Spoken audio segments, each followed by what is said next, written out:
10월 12일 하늘에서 내리는 일용할 양식 하나님의 말씀은 레위기 7장 22절에서 27절까지 말씀입니다. 여호와께서 모세에게 말씀하여 이르시되 이스라엘 자손에게 말하여 이르라 너희는 소나 양이나 염소의 기름을 먹지 말 것이요 스스로 죽은 것의 기름이나 짐승에게 찢긴 것의 기름은 다른 데는 쓰려니와 결단코 먹지는 말지니라. 사람이 여호와께 화제로 드리는 제물의 기름을 먹으면 그 먹는 자가 자기 백성 중에서 끊어지리라. 너희가 사는 모든 곳에서 새나 짐승의 피나 무슨 피든지 먹지 말라. 무슨 피든지 먹는 사람이 있으면 그 사람은 다 자기 백성 중에서 끊어지리라. 아멘. 오늘 우리가 읽은 말씀은 동물의 기름과 피에 대한 규례를 말씀하고 있습니다. 23절을 보면 하나님은 소나 양이나 염소의 기름을 먹지 말라고 말씀하십니다. 소나 양이나 염소의 기름은 모든 희생제사에서 항상 하나님께 드리는 부위입니다. 그런데 하나님은 하나님께 희생제사를 드릴 때뿐만 아니라 평상시에도 소나 양이나 염소의 기름을 먹지 말라고 말씀하십니다. 그리고 24절에서는 스스로 죽은 것의 기름이나 짐승에게 찢긴 동물의 기름도 먹지 말라고 말씀하십니다. 희생제사를 위해 잡은 동물뿐만 아니라 모든 동물의 기름을 먹지 말라는 것입니다. 다른 목적으로는 사용해도 되지만 사람이 먹는 것은 안 됩니다. 만약에 먹으면 백성 중에서 끊어질 것이라고 죽게 될 것이라고 말씀하시죠. 그리고 하나님은 26절과 27절에서 피를 먹지 말라고 말씀하십니다. 오늘 말씀을 통해 우리가 생각해 봐야 하는 것은 일방적인 명령의 의미입니다. 하나님은 오늘 이 짧은 말씀에서 두 가지를 먹지 말라고 말씀하십니다. 그런데 왜 먹지 말아야 하는지 이유를 설명하지 않으십니다. 그저 먹으면 백성 중에서 끊어질 것이라고 죽을 것이라고 말씀하실 뿐입니다.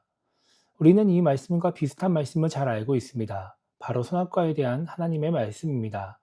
하나님은 이 땅을 창조하시면서 에덴 동산 가운데에 생명나무와 선악을 알게 하는 나무를 만들어 놓으셨습니다.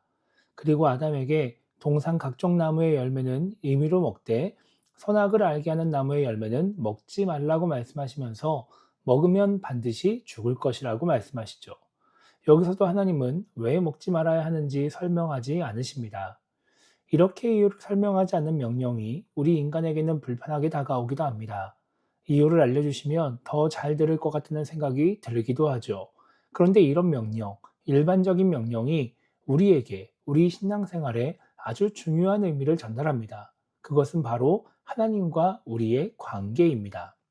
지금 우리가 믿는 하나님은 우리와 친숙한 분이십니다. 예수님으로 인해 관계가 회복되었고, 그래서 우리는 하나님과 함께하며 마음껏 기도하고 교제할 수 있습니다.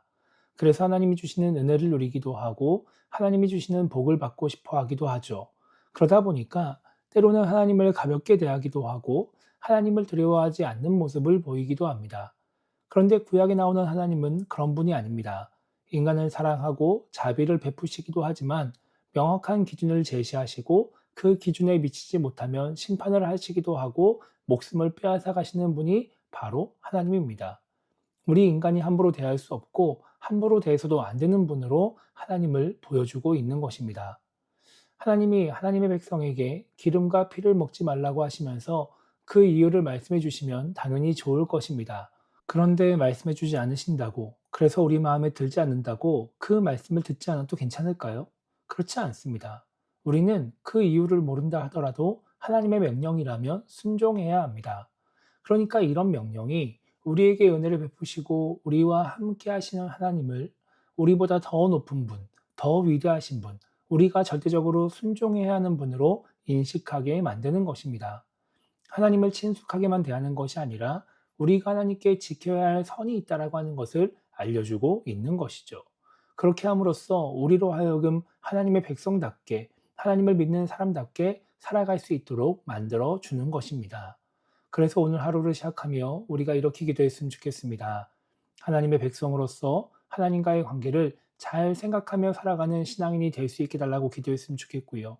내가 이해할 수 없고 이유를 알 수 없다 할지라도 하나님의 말씀에 순종함으로써 하나님의 백성다운 신앙인이 되게 달라고 기도했으면 좋겠습니다. 하나님의 말씀에 순종함으로써 하나님의 뜻을 이루며 살아가는 신앙인이 될 수 있게 달라고 기도하며 오늘 하루를 시작하면 좋겠습니다. 그렇게 하나님과의 올바른 관계 속에서 하나님의 은혜를 누리며 살아가는 우리 모두가 되기를 주님의 이름으로 축복합니다.